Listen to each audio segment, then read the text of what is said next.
Passaram mais de 20 anos, mas a lembrança ainda me assombra, nítida como o ar rarefeito dos Andes. Naquela época, em San Miguel de los Andes, eu era o pastor Daniel, uma figura conhecida e para muitos temida. Não havia meio termo para mim.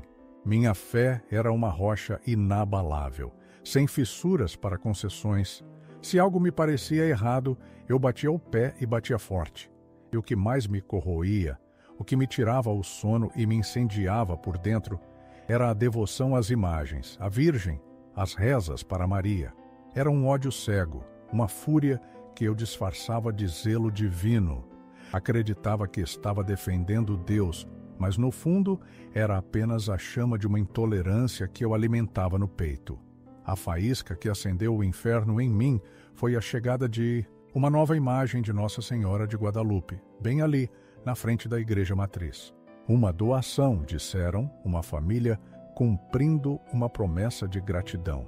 Era imponente, esculpida com esmero, grande e bonita. E a instalaram num pedestal de concreto cercado por flores. Em pouco tempo, a praça se encheu de gente, cruzando-se, ajoelhando-se, acendendo velas. Cada gesto era uma punhalada em meu coração. Eu fervia. Por dias, a raiva me consumiu. O sono fugia. Cada vez que eu passava pela praça, uma onda de repulsa me invadia. Comecei a pregar, a gritar aos quatro ventos que aquilo era idolatria, que trocavam o Criador por estátuas mudas, cegas, surdas. A fúria em mim só crescia, até que chegou o fatídico domingo de manhã.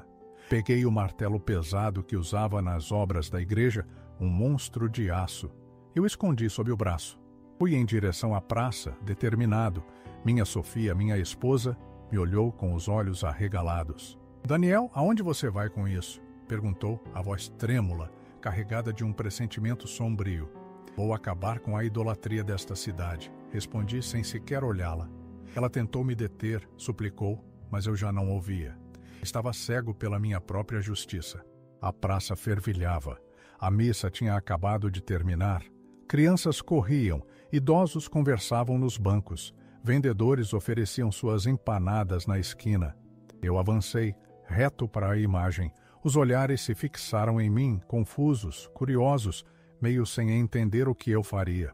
Lembro daquele silêncio estranho, pesado, antes do primeiro golpe. Ergui o martelo. O peso na mão parecia o peso do meu propósito, e cravei-o no rosto da Virgem. Um estalo seco, o gesso rachando. O eco dos golpes ressoou pela praça agora muda, um som brutal que quebrou a paz do domingo. Houve gritos, gente cobrindo o rosto, mas eu não parei. Quebrei os braços, depois a base. Pedaços voavam, estilhaços de gesso e tinta pelo ar. Um pedaço do manto azul celeste caiu aos meus pés. A cabeça rolou e parou perto da calçada, como um orbe sem vida. E eu? Eu estava ali, no meio de tudo, ofegante, sentindo uma satisfação perversa, a sensação de que estava purificando San Miguel de los Andes do pecado, como se estivesse limpando a cidade.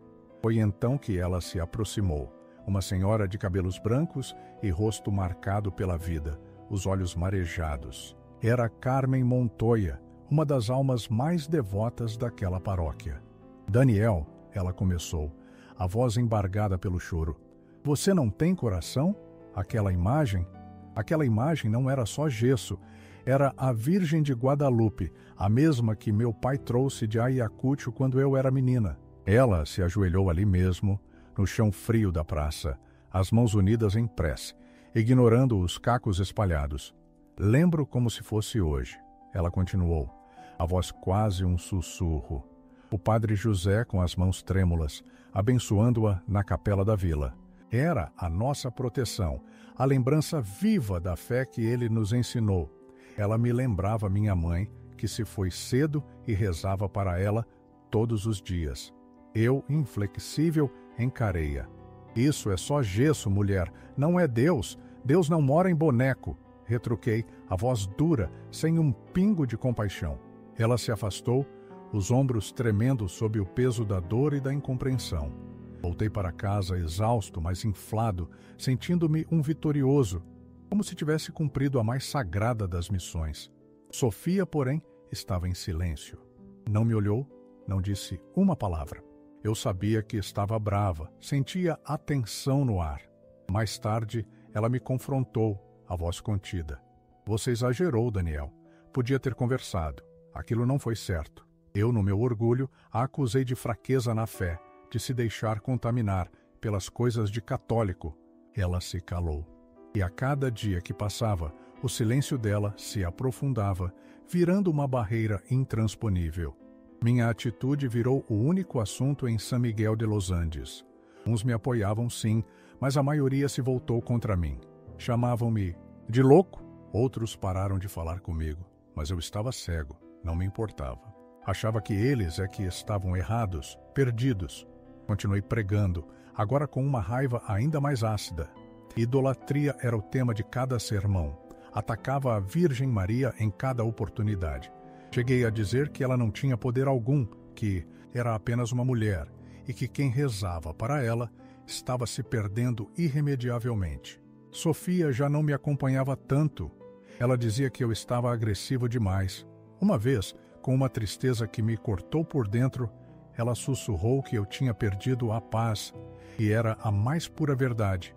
Eu não dormia, eu, Daniel, vivia com os nervos à flor da pele.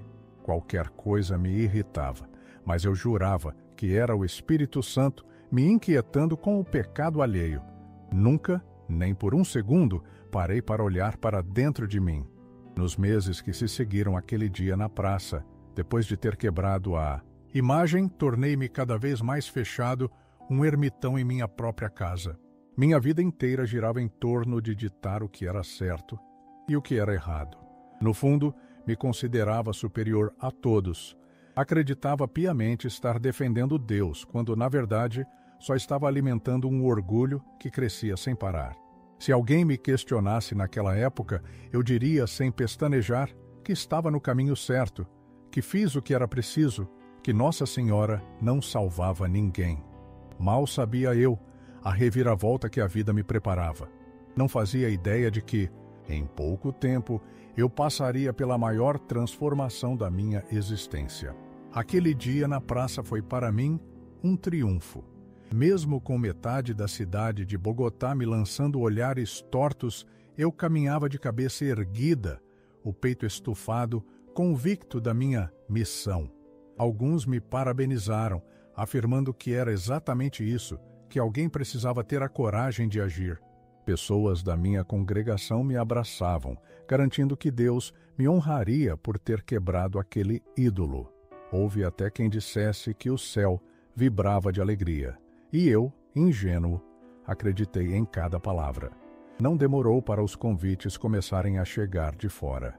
Pastores de cidades vizinhas, como as de Pedra da Serra, Monte da Luz e Lagoa dos Ventos, me chamavam para pregar em seus cultos. Diziam que eu era ousado, que falava com uma autoridade inquestionável.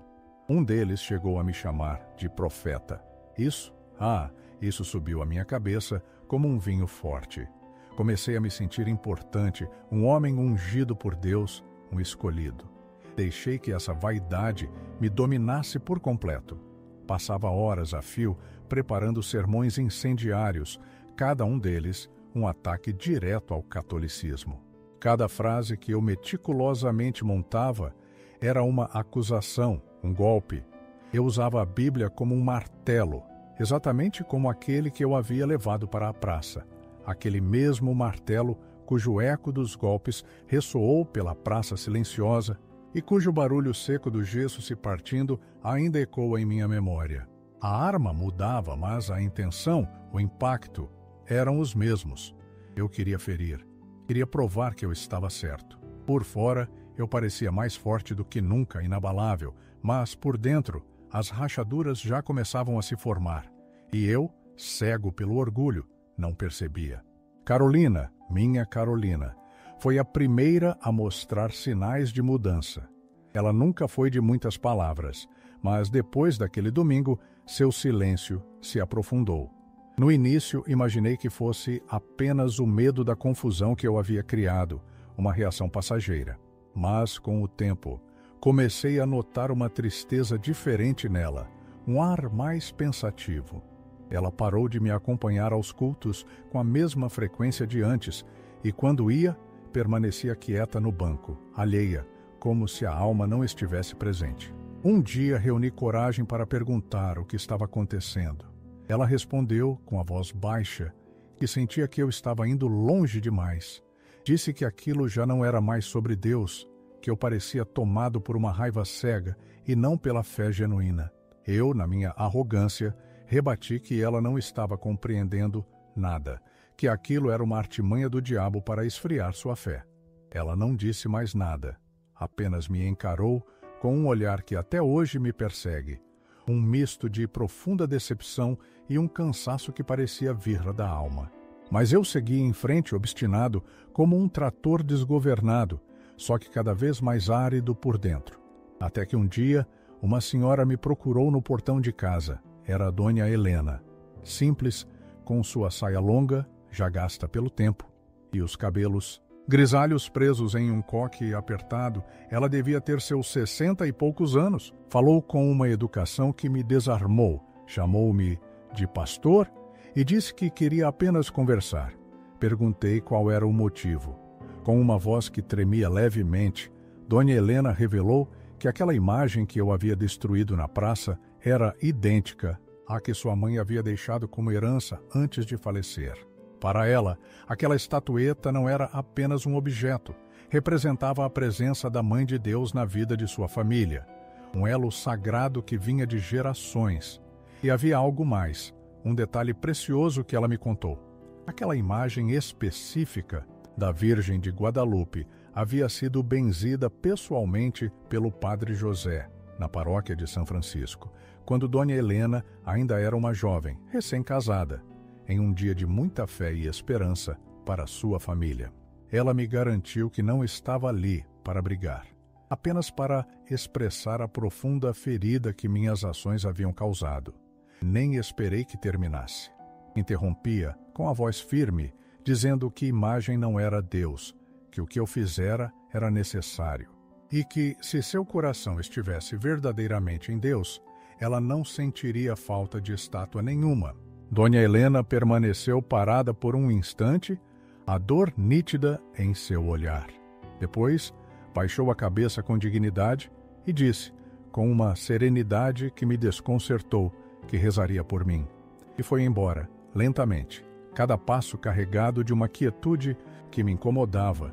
Eu, no entanto, permaneci ali, de braços cruzados, convencido de que havia lhe dado uma grande lição. Hoje, com a clareza que o tempo oferece, percebo que foi ela quem me deu a lição mais valiosa de todas, e levei tempo demais para compreendê-la. Naquela época, Maria, a Virgem, não significava nada para mim. Eu repetia exaustivamente que ela era apenas uma mulher como qualquer outra, que morreu e pronto, sem poder algum, sem merecer oração nenhuma. Eu era assim, Daniel. Todos os dias, em cada culto, eu via a devoção e atacava. Quanto mais alguém demonstrava carinho pela Virgem, mais eu a transformava em um inimigo a ser derrotado. Eu era frio, gélido na alma, incapaz de ouvir, de escutar minha Marcela, de sentir compaixão por quem quer que fosse. Minha única habilidade era apontar os erros alheios, subir ao púlpito para anunciar quem iria direto para o inferno. Hoje, ao olhar para trás, percebo o quão petrificado eu me tornei. Um homem de pedra, de coração duro, boca afiada, cheio de uma razão vazia de amor. Lembro-me de Dona Carmen, uma senhora humilde de Cartagena. Ela veio me procurar uma vez, os olhos marejados de fé, contando sobre uma pequena imagem da Virgem de Guadalupe que seu pai, já falecido, tinha levado para ser benzida por um padre quando ela era apenas uma menina. Para ela, aquela imagem era um milagre pessoal, um elo com o sagrado. E eu a recebi com a aspereza de uma pedra, a tratei com a frieza de uma igreja deserta no amanhecer, mesmo estando ali, de joelhos, sem sentir nada. Minha alma era tão árida quanto o som do gesso se partindo, ecoando na praça silenciosa. um barulho seco que eu mesmo provocava em um ato de pura arrogância contra o que muitos consideravam sagrado. Sim, eu me lembro de uma vez.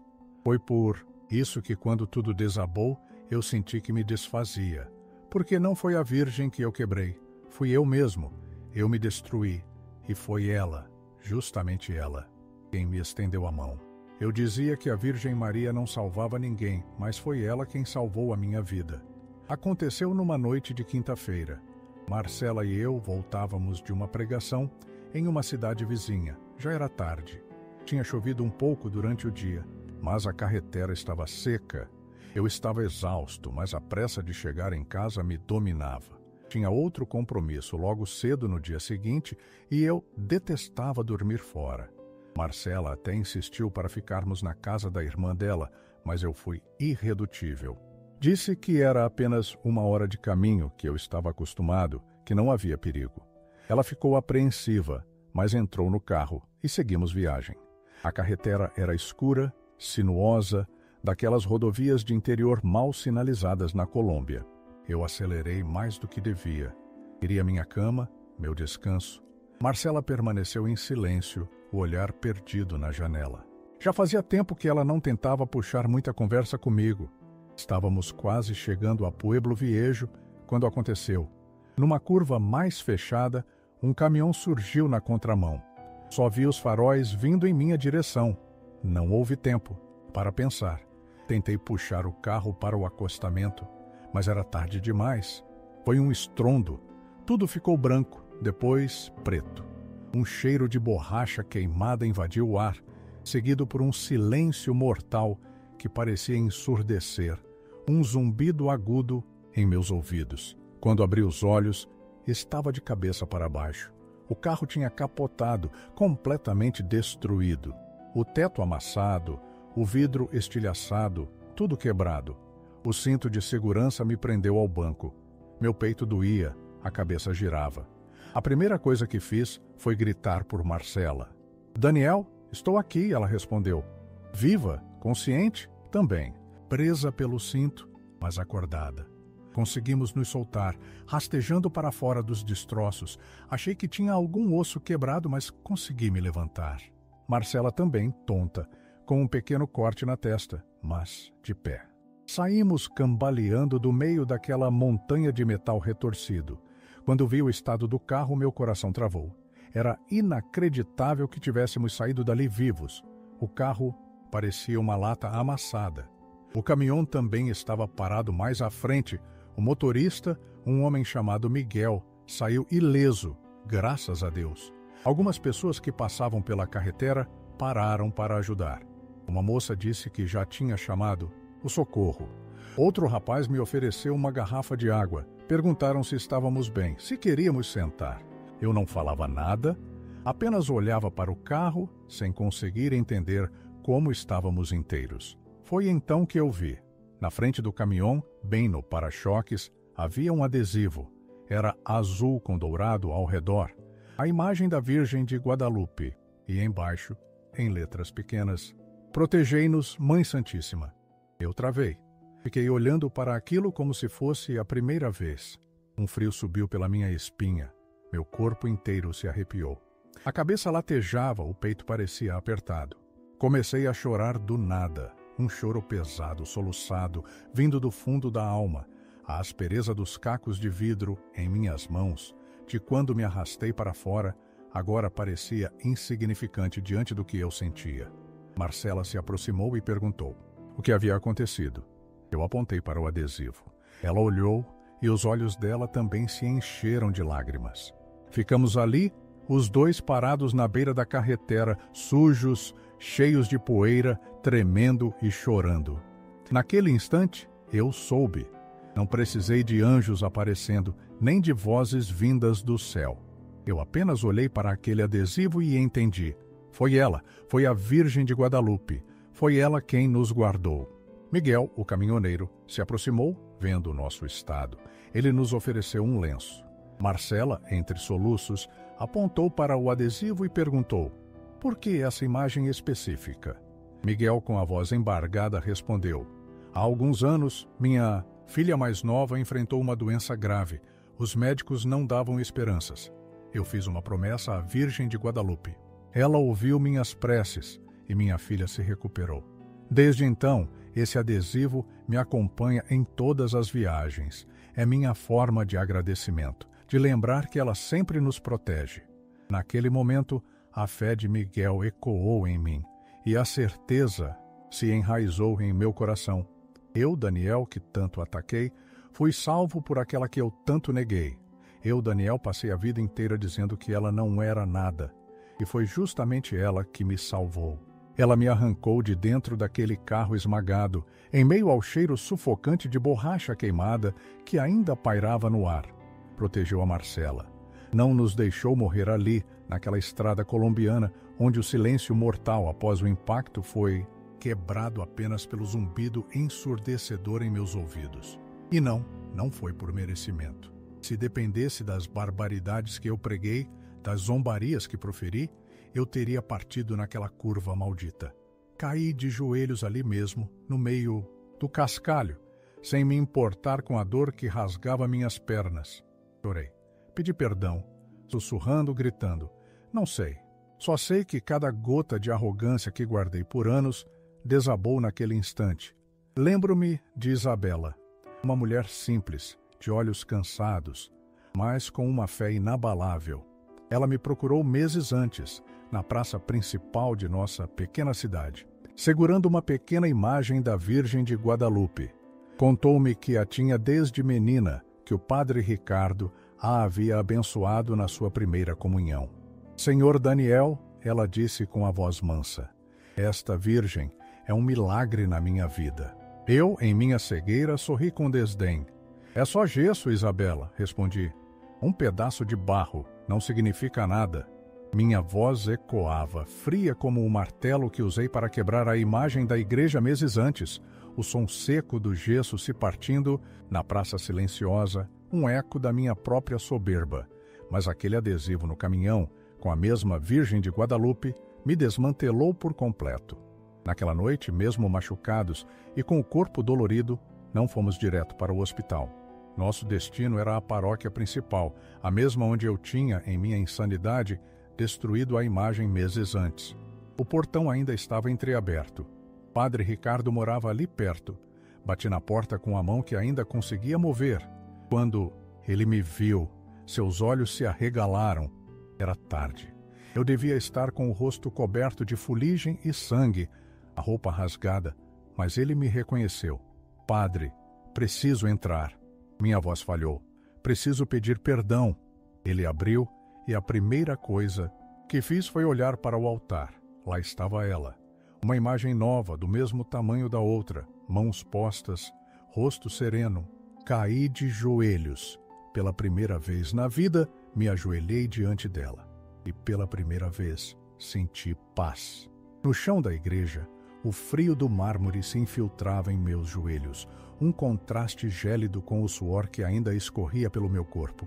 Minha camisa estava rasgada, minhas mãos sujas de sangue seco, terra e a aspereza dos cacos de vidro que ainda grudavam na pele. Marcela, com sua própria força, me ajudou a chegar até o altar. Padre Ricardo permaneceu parado por um tempo, observando, sem compreender a cena. Ele me conhecia, claro. Quem morava por ali na época sabia quem eu era, o que eu tinha feito. Ele se aproximou devagar, seus passos ecoando na nave vazia, e perguntou se precisávamos de ajuda, se algo grave havia acontecido. Tentei falar, mas minha voz se recusava a sair, presa na garganta por um nó de vergonha.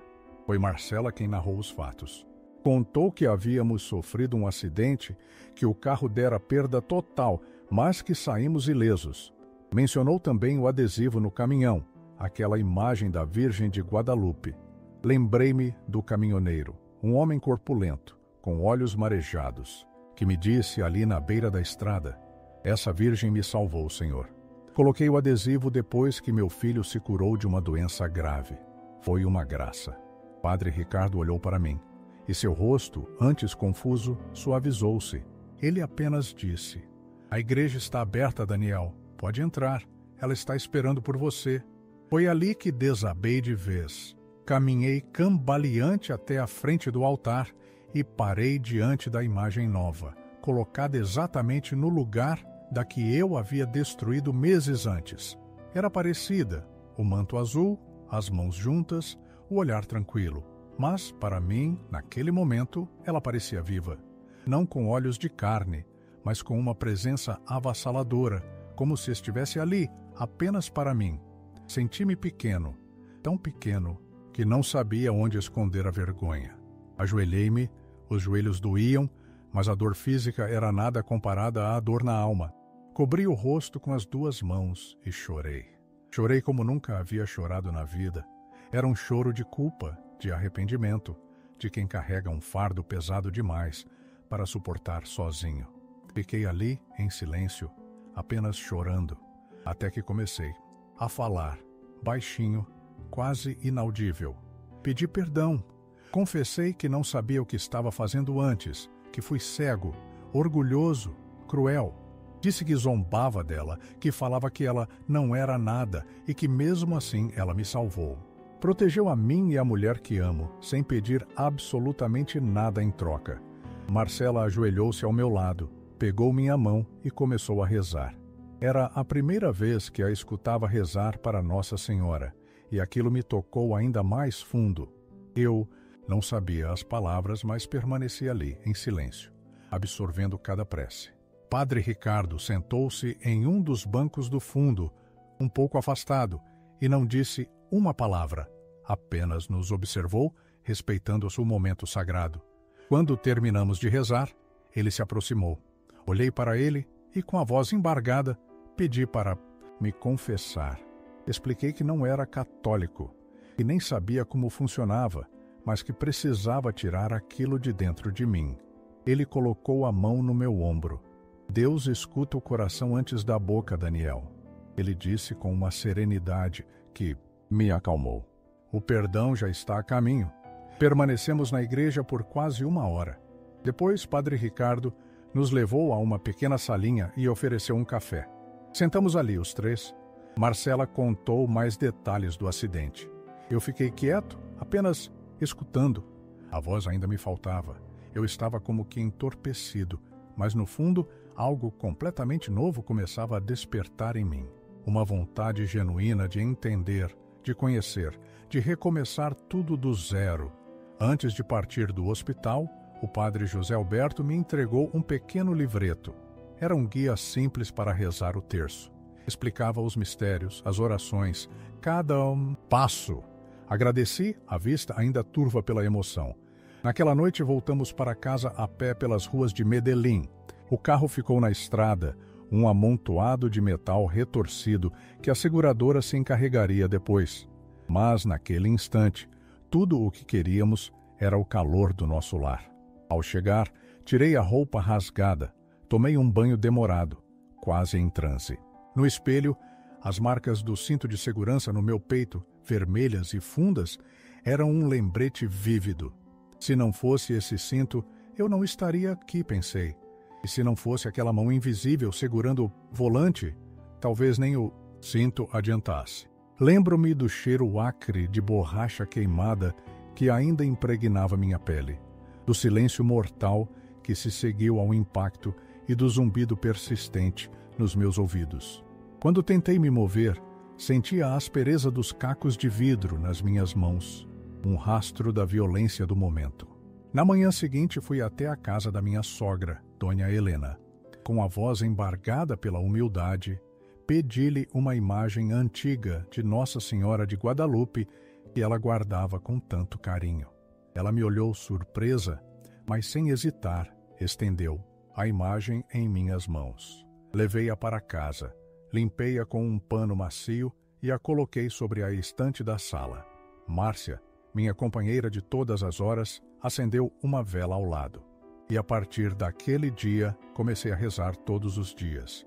No começo, desajeitado, as palavras saindo meio travadas.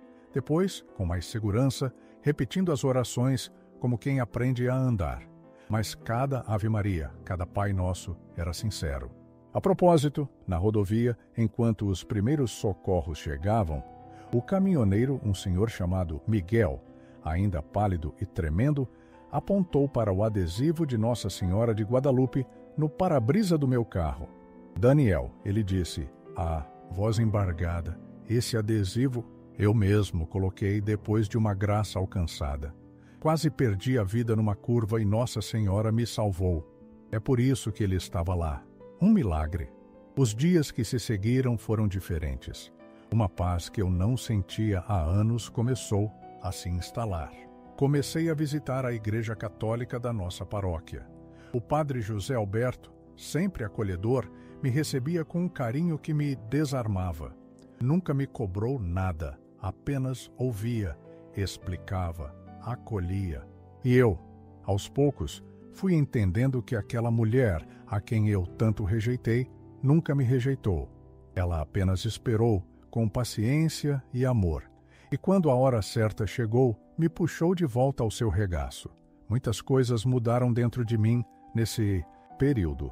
Não foi um estalar de dedos, mas a transformação se precipitou de uma forma que me surpreendeu. A fé católica era um universo totalmente novo. Eu não entendia quase nada. Não sabia o que era um terço, desconhecia os mistérios. Nunca tinha rezado uma Ave Maria na vida, mas cada vez que eu entrava na igreja, parecia que uma parte do meu peito se acalmava. Aquela paz que eu buscava há anos começou a aparecer, silenciosa e firme. Passei a ir todo domingo à missa. Sentava no fundo, quieto, observando. No começo, muitos me lançavam olhares de desconfiança. Eu entendia. Não esperava tapinhas nas costas ou abraços. Eu sabia o que tinha feito e sabia que muitos ainda guardavam mágoa. Alguns se levantavam e mudavam de banco. Lembro-me de um que sussurrou para o vizinho: é ele o que quebrou a santa na praça. Aquele eco metálico do martelo, o som seco do gesso se partindo na praça silenciosa, ainda reverberava na minha memória. Agora, o chão frio da igreja nos meus joelhos era um lembrete constante da minha antiga insensatez. Mas eu não me ofendia. Aquilo era o que eu merecia. Não estava ali por aplausos, mas para pedir perdão e agradecer. O padre José Alberto foi um verdadeiro anjo, um instrumento da providência divina na minha vida. Nunca me cobrou nada, jamais relembrou meu passado. Apenas dizia: Maria é mãe Daniel, e uma mãe não guarda mágoa de um filho que retorna. Arrependido ao lar. Márcia, minha rocha, voltou a sorrir. Ela foi minha companheira em tudo, me ensinando a rezar o terço com calma, devagar, explicando cada mistério. Eu errava, me confundia nas contas, ficava nervoso, mas ela sempre dizia que o mais importante era rezar com o coração. E assim fui aprendendo. Comecei a fazer visitas ao padre durante a semana, levava dúvidas, perguntava sobre as passagens da Bíblia, queria entender a diferença entre o que eu pregava antes e o que a igreja ensinava. A cada conversa, uma nova peça se encaixava no quebra-cabeça da minha fé. Eu via o quanto havia deturpado verdades, exagerado em minhas pregações, ferido pessoas boas com palavras duras. A comunidade, aos poucos, foi mudando o olhar. Não todos, claro, mas alguns começaram a me cumprimentar, a perguntar como eu estava. Um dia, uma senhora, Dona Carmen, que mal me conhecia, se aproximou. Tinha um sorriso doce e um terço de madeira nas mãos. Ela me contou que rezava por mim desde o dia do acidente e então revelou algo que me tocou profundamente. Daniel, ela disse, quando soube que você entrou na igreja naquela noite, chorei de emoção. Sabe, aquela imagem da Virgem de Guadalupe que você colocou na sua sala, a que Dona Helena lhe deu. Ela foi benzida pelo padre quando eu era uma menina, há muitos anos. Minha avó me deu quando eu era criança, e ela sempre esteve na minha família. É um sinal, Daniel, um sinal de que ela nunca nos abandona. Foi a primeira vez que alguém me abraçou dentro daquela igreja, e fui tomado por uma emoção avassaladora. Quase me desmanchei em lágrimas, mais uma vez. 1 ano depois do acidente, o padre José Alberto me chamou para conversar. Disse que já era hora de pensar em me batizar como católico, se esse fosse meu desejo. Não precisei pensar 2 vezes. Disse que sim, que queria. Era o mínimo. O mínimo que eu, Daniel, podia fazer depois de tudo o que havia acontecido. Marcamos uma missa simples, um sábado à tarde, lá em San Miguel. Pensei, seria só eu, a Catalina, o padre, talvez uns poucos fiéis que sabiam da minha história. Nada de cerimônia grandiosa, sem alarde. Mas para minha surpresa no dia, a igreja estava cheia. Gente que eu não via há anos preenchia os bancos. Rostos que eu achava que nunca mais iriam olhar na minha cara estavam ali, todos presentes. Muitos em silêncio pesado, alguns com lágrimas nos olhos, outros ainda com a desconfiança estampada. Mas estavam ali. O padre, um homem de poucas e sábias palavras, subiu ao púlpito. Ele disse que ali estava um homem que, um dia, foi pedra, uma pedra dura, impenetrável, mas que agora, pela graça, queria ser barro nas mãos de Deus. E quem é barro, lembrou-se, ele pode ser moldado de novo. Aquelas palavras ficaram gravadas em mim, nunca mais as esqueci. No momento do batismo, a emoção me invadiu. Molharam minha cabeça com água benta. E naquele instante, pareceu que algo antigo, um peso velho, saía de dentro de mim, como se Deus estivesse me lavando por dentro. Senti-me limpo, um homem novo, finalmente capaz de respirar em paz. Depois do batismo, o padre me chamou para ficar na frente, junto à imagem de Nossa Senhora de Guadalupe. Agora, disse ele, com um sorriso sereno, como filho da igreja, você pode rezar com a Mãe de Deus. Fechei os olhos, respirei fundo e comecei. Ave Maria, cheia de graça. Minha voz tremeu. A boca travou no começo, mas continuei. O Senhor é convosco. Quando cheguei em Bendita sois vós entre as mulheres, as lágrimas já escorriam sem controle. A igreja inteira mergulhou num silêncio profundo. Ninguém se mexia, ninguém torcia o nariz.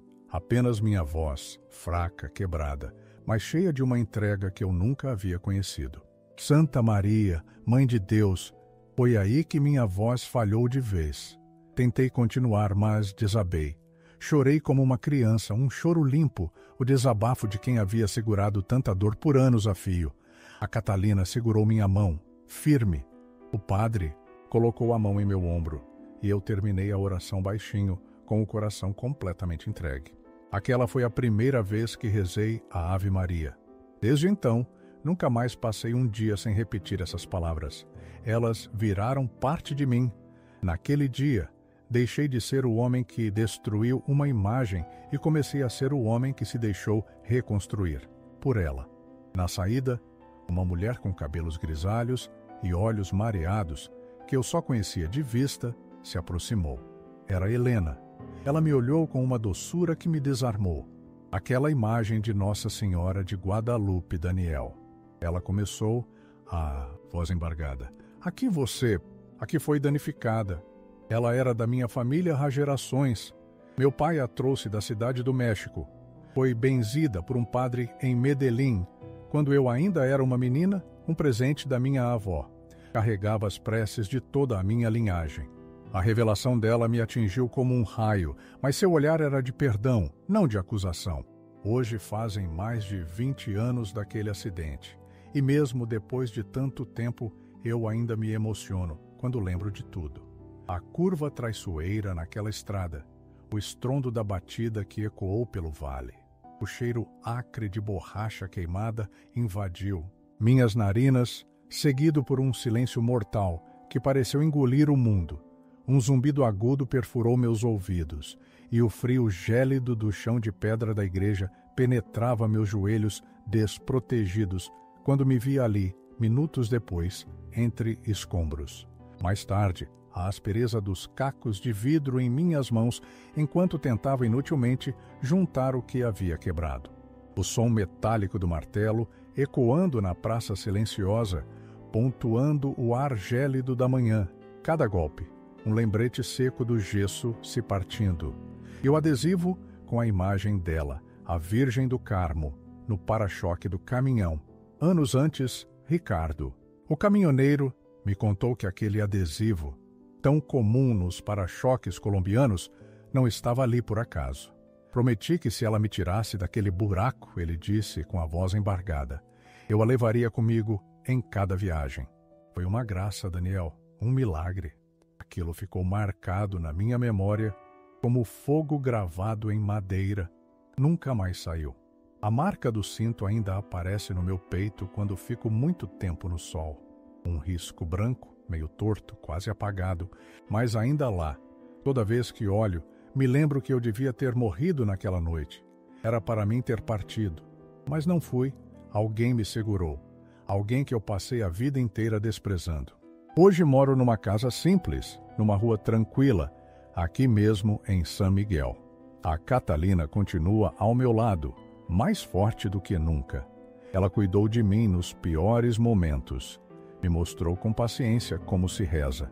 Ela me ensinou que fé não é grito, nem briga, nem raiva. Fé é silêncio, é constância, é humildade. Na sala aqui de casa, há um oratório pequeno, feito de madeira clara, com uma vela ao lado e flores sempre frescas que a Catalina traz do quintal. E no centro dele está ela, a imagem de Nossa Senhora de Guadalupe. Não é a mesma que quebrei. Claro, aquela foi destruída. Mas essa parece ter o mesmo olhar. Calmo, compreensivo. Um olhar de quem perdoa, mesmo quando não devia. Um olhar de mãe. Todo dia de manhã, antes de qualquer coisa, passo ali e rezo. Passo o sinal da cruz. Agradeço pela vida, pela proteção, pela segunda chance. Peço por quem está doente, por quem não acredita mais em nada, por quem sofre em silêncio. Às vezes, só fico ali parado, olhando para a imagem, sem dizer nada, porque tem hora que a gente não precisa falar, basta estar. Muita gente ainda me pergunta se sinto vergonha do que fiz. E a resposta é, sim, sinto muita. Mas não carrego mais essa culpa como uma pedra nas costas. Já pedi perdão a Nossa Senhora, às pessoas, a mim mesmo. E mais importante do que o perdão, é o que faço com essa nova vida que me foi dada. Dizem que o erro não é o problema, mas o que a gente faz depois dele. E eu, Daniel, sei bem o que isso significa. Depois do meu batismo, a vida não se tornou um mar de rosas. As limitações ainda são minhas companhias. Minha mão esquerda, por exemplo, nunca mais voltou a ser 100%. Caminho devagar pelas ruas de Bogotá e meu sotaque arrastado ainda denuncia a sequela. Mas nada disso me incomoda, porque hoje eu sei que estou vivo. Vivo de verdade, por dentro. E se estou aqui contando essa história, é porque me recuso a levá-la comigo para o túmulo sem dar meu testemunho. Eu já fui um homem duro, teimoso, cheio de uma arrogância que me cegava. Lembro-me daquele dia em Medellín, a raiva fervendo no peito. O eco seco dos golpes de martelo ressoava na praça, agora silenciosa, enquanto o gesso se partia em estilhaços, cada um deles refletindo minha fúria cega. Eu sentia uma satisfação doentia a cada pedaço da imagem que caía ao chão. Mas a vida tem seus próprios planos, e a estrada, sempre imprevisível, me aguardava. O cheiro acre de borracha queimada invadiu minhas narinas antes mesmo do impacto. Um barulho ensurdecedor, seguido por um silêncio mortal, que me fez sentir um zumbido agudo nos ouvidos, como se o mundo tivesse parado. Quando finalmente abri os olhos novamente, vi um adesivo da Virgem de Guadalupe no para-brisa do caminhão que me socorreu. Perguntei ao motorista, um senhor chamado Mateu, por que ele tinha aquilo. Ele, com um sorriso cansado, me disse, "Ah, meu senhor, essa é minha promessa cumprida. Nossa Senhora me salvou de um acidente muito pior anos atrás. Desde então, ela viaja comigo, minha guardiã. É a prova de que a fé, meu amigo, move montanhas, ou pelo menos desvia caminhões." As palavras dele me atingiram de um jeito que nada antes havia atingido. O batismo veio depois, um divisor de águas. Não foi mágica, mas um recomeço. Lembro-me de Dona Sofia, uma vizinha de olhos doces, que um dia me procurou. Ela notou a mudança em mim. "Daniel", ela disse, com a voz suave, "a Virgem de Guadalupe tem um caminho para cada um de nós. A minha, aquela que fica no meu oratório, foi benzida pelo padre da minha paróquia, lá em Cali, quando eu era apenas uma menina. Ela me acompanhou a vida toda, em cada alegria, em cada dor. A fé, meu filho, é um manto que nos protege, mesmo quando não percebemos. As palavras dela ecoaram em mim, uma confirmação silenciosa. A imagem que um dia, na minha fúria cega, joguei no chão, hoje me olha do oratório da sala. O mesmo rosto sereno, a mesma mão sobre o coração, o mesmo manto azul. Ela não me acusa, não me aponta, não me lembra do passado, apenas me acolhe. Sinto o frio cortante do chão de pedra da igreja nos joelhos, a aspereza dos cacos de vidro da imagem ferindo minhas mãos enquanto os recolhia, memórias de um tempo em que eu era outro, quebrado como ela. Já me chamaram de traidor, de fraco, de louco. Já ouvi que abandonei a fé, que virei idólatra, que fui longe demais. Eu não ligo. Quem nunca passou pelo que eu passei não entende e nem precisa. Só Deus sabe o que foi aquilo.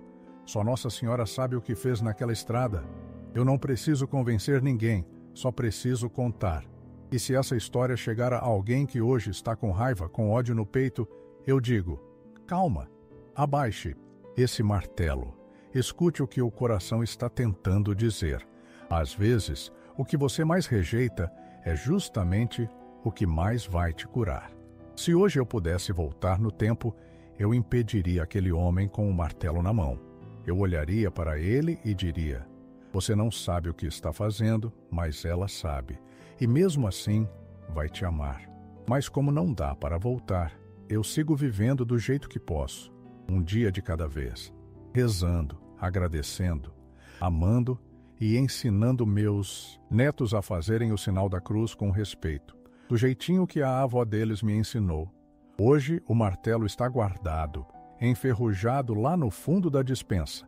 Nunca mais usei e nem quero, porque não tem mais ódio dentro de mim, só fé, só gratidão e uma certeza que ninguém mais me tira.